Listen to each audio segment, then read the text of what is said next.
Buenas noches, bienvenidos a Primer Círculo, soy Carlos Elizondo. Muy buenas noches, soy Federico Reyes Heroles, bienvenidos a Primer Círculo.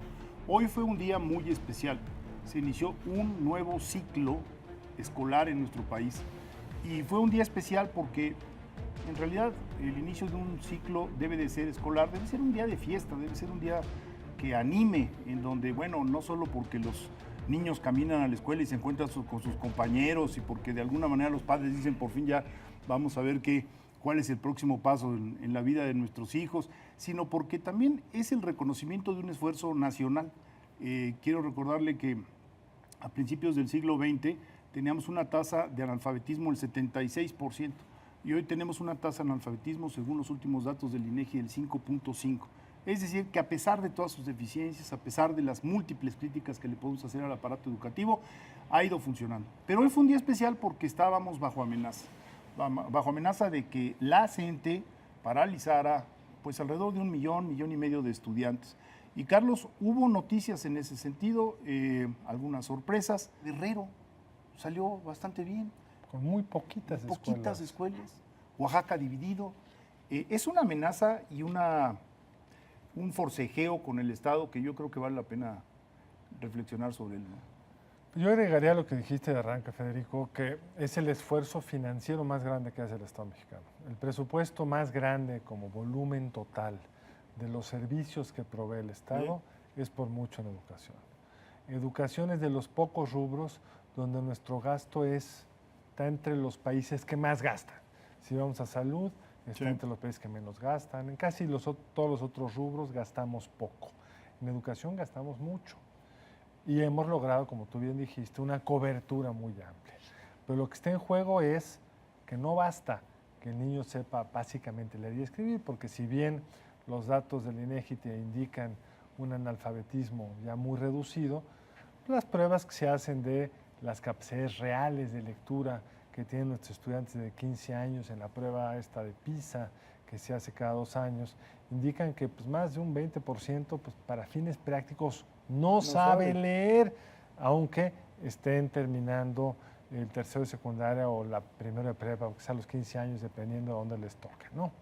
Entonces, creo que ese es el gran reto como sociedad que tenemos, cómo hacemos que el sistema educativo genere ciudadanos y profesionistas competentes, las dos cosas, y creo que pues, ese es el gran objetivo de la reforma. Y a mí me parece que podemos discutir muchas cosas de los cómo podemos llegar a ello idealmente, pero yo quisiera que alguien explícitamente dijera que esté en contra de que los maestros evalúen. Podemos discutir cómo evaluarlos. Que alguien esté en contra de que un maestro que no va, pues que tenga una sanción. Yo quisiera oír a alguien que esté en contra de ello. Pero lo que tengo que tener claro, creo, Federico, es que lo que estuvimos hoy viendo con lupa dónde estaba sucediendo no era un problema educativo, era un problema político por el control del sistema educativo. Venimos de un sistema que se fue construyendo dándole al sindicato el control de quién entraba, o sea, quién era contratado, cuánto se le pagaba, cómo era promovido, incluso muchas veces en la relación con los padres, a través de si cumplían o no con mandar a sus hijos a la escuela, la posibilidad de tener ciertos subsidios, tipo oportunidades, ahora Prospera, en fin, se fue construyendo todo un tejido corporativo de control del sistema educativo, donde no era el Estado el que mandaba, sino el sindicato. Y lo que está en pleito ahorita es, en estos estados que tú mencionabas, es si va a seguir siendo el Estado un observador de la organización del sistema educativo o va a ser quien lo controle. Y en estos estados que tú describiste muy rápidamente, se está dando esa gran batalla, Federico. Mira, qué bueno que lo planteas así porque si bien la reforma educativa es realmente muy importante, algunos la han criticado porque dicen es solo una reforma laboral, pero hay que comenzar porque los maestros se presenten a dar clases, ¿no? Ya hay que tratar de garantizar que tengan cierto nivel y los exámenes y las evaluaciones son esto. La reforma educativa se ha convertido, creo yo, también en una prueba para el Estado mexicano de su capacidad para implementar políticas públicas de mediano y largo plazo. Hay que decir que la política educativa debiera ser una política muy popular. Es decir, digo, sobran argumentos para defender el hecho de que si tú inviertes en educación, inviertes bien. En México ya no es una cuestión del monto, es una cuestión, como bien lo ha señalado, de la forma como utilizamos esos centavos. Si bien es cierto que es importante tener una estructura amplia como la que tenemos ya en primaria, tenemos casi cobertura total, lo más importante es que se mantenga una vigilancia estrecha sobre el proceso educativo. Y eso es lo que no tenemos, Carlos, porque Bueno, había un pacto... No tenemos en todos los estados, porque yo creo que incluso ese pacto previo de donde el sindicato tenía mucho poder, se reflejaba distinto en Oaxaca que en Querétaro. Sí, sí. Es decir, esa es la ventaja del federalismo, hay una gran gama. Si tú ves incluso esta prueba PISA, pues hay estados que están con niveles de país europeo pobre y hay otros que están a niveles pues, casi de país africano. Entonces hay una gran gama. Y también es cierto que las condiciones socioeconómicas de estos estados son particularmente complicados. El estudiantado es muy pobre, no tiene los recursos mínimos para poder estudiar, está muy disperso en la sierra, muchas veces no habla español como primera lengua o no habla español, punto.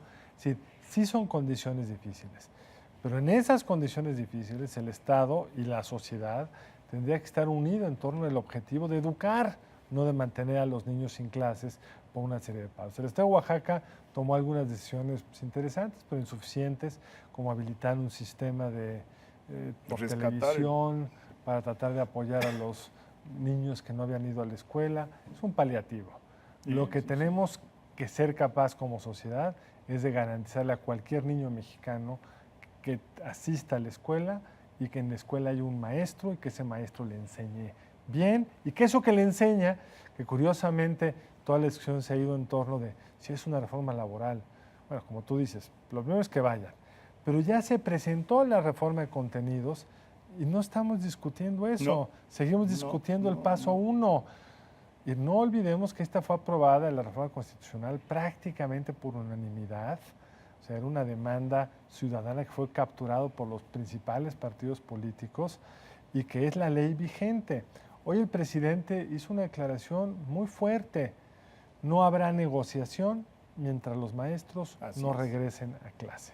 Yo creo que lo que hizo también la reforma educativa es desnudar este pacto de mutua corrupción, de control político. Es decir, por un lado están las prebendas del sindicato, las plazas heredables, los comisionados por miles, todo esto que hemos visto en los últimos meses.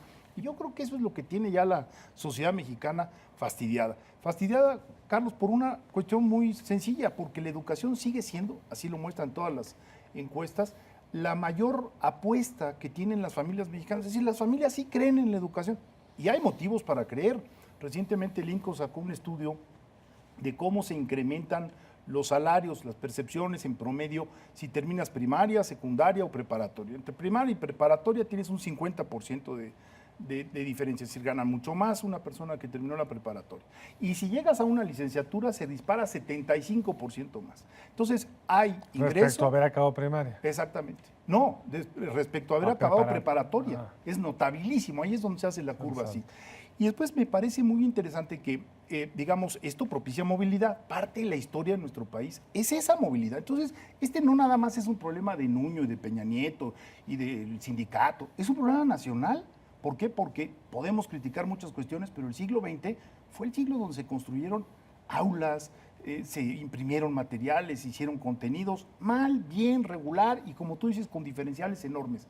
Pero ahora es el próximo paso, que es la posibilidad de la calidad, ¿no? Eso es exacto, porque esos números del INCO, sospecho que con el tiempo, si no profundizamos, si no hacemos de verdad esta reforma, van a empezar a diluirse. Sí, por supuesto. Porque mis colegas, tú los debes de oír igual, en muchas universidades, sobre todo en las públicas, refieren que los estudiantes les llegan cada vez más mal. Y la única forma de hacer la educación realmente rentable, privada y socialmente, es decir, para el alumno y para la sociedad en su conjunto, es que sea de calidad. Ahora, tú decías al principio que me parece clave.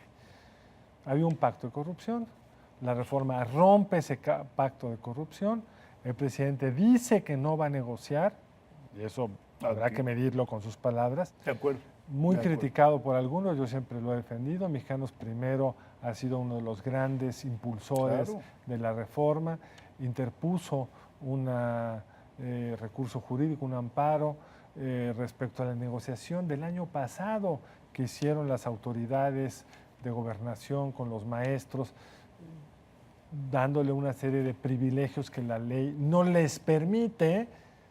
Y ahora la Suprema Corte puede, aún a una negociación política que resuelva el problema, echarla para atrás, porque la ley no es ya, o no debería de ser, un asunto a negociar. ¿Negociable? Qué bueno que tocas ese punto, porque el viernes también venía un anuncio de que decenas de padres de familia de Oaxaca estaban buscando un amparo, porque de alguna manera hay una violación a los derechos del niño en el momento en que tú impides que este niño acceda al aula. A mí me parece importantísimo. Tuvimos el caso de este amparo gestado por un clérigo en la Ciudad de México para despejar la calle de Bucareli, y funcionó. Entonces, de pronto, como que el judicial se está convirtiendo en una alternativa. Y no es mala alternativa, porque por lo visto el Ejecutivo, por lo pronto, no... Mira, yo creo que los gobiernos siempre hacen, en todos los lugares del mundo, se van por la ruta más fácil. Y si no hay presión para no negociar, pues negocias. Y del otro lado tienes unos profesionales. O sea, los de la CENTE no son solo unos maestros dolidos por el cambio en las condiciones laborales. Era un grupo que controlaba el sistema educativo en sus entidades y que querría provocar una insurrección, un cambio de gobierno en el país si fuera posible, por lo menos en los estados donde son más poderosos, y hasta ahora no han tenido el eco que ellos desearían. Pero ese es su verdadero objetivo. Entonces es importante que haya quien defienda a los niños. Como los niños no están organizados y son niños, pues quien puede velar por sus derechos es el Poder Judicial.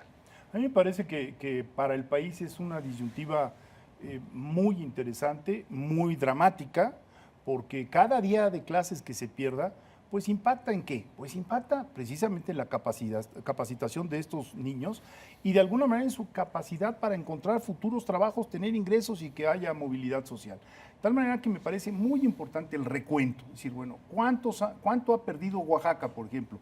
Un periódico de circulación nacional, el Excelsior lo decía el otro día, ha sido 1 año en 10, perdón, es mucho tiempo, Carlos, y tenemos que ser muy puntuales. Cada profesor que falta un día de clases está mermando las capacidades y está, de alguna manera, perpetuando el atraso y la injusticia, porque también hay una correlación entre injusticia o justicia social y mayor nivel educativo. Entonces, creo que es una disyuntiva no menor, es de toda la sociedad. Como tú lo señalabas, tenemos nuevos actores como Mexicanos Primero, que está haciendo un papel muy relevante, pero creo que todos los padres de familia se deben de sumar a defender a sus aulas y denunciar lo que está ocurriendo, ¿no? Incluso subió la amenaza porque hubo una declaración de un líder de la CENTE diciendo que si la reforma continuaba habría sangre. Pues tendremos otras ocasiones para discutir esto. Muchas gracias por acompañarnos en esta emisión de Primer Círculo y que tengan una buena noche. Buenas noches, lo esperamos en la próxima emisión de Primer Círculo.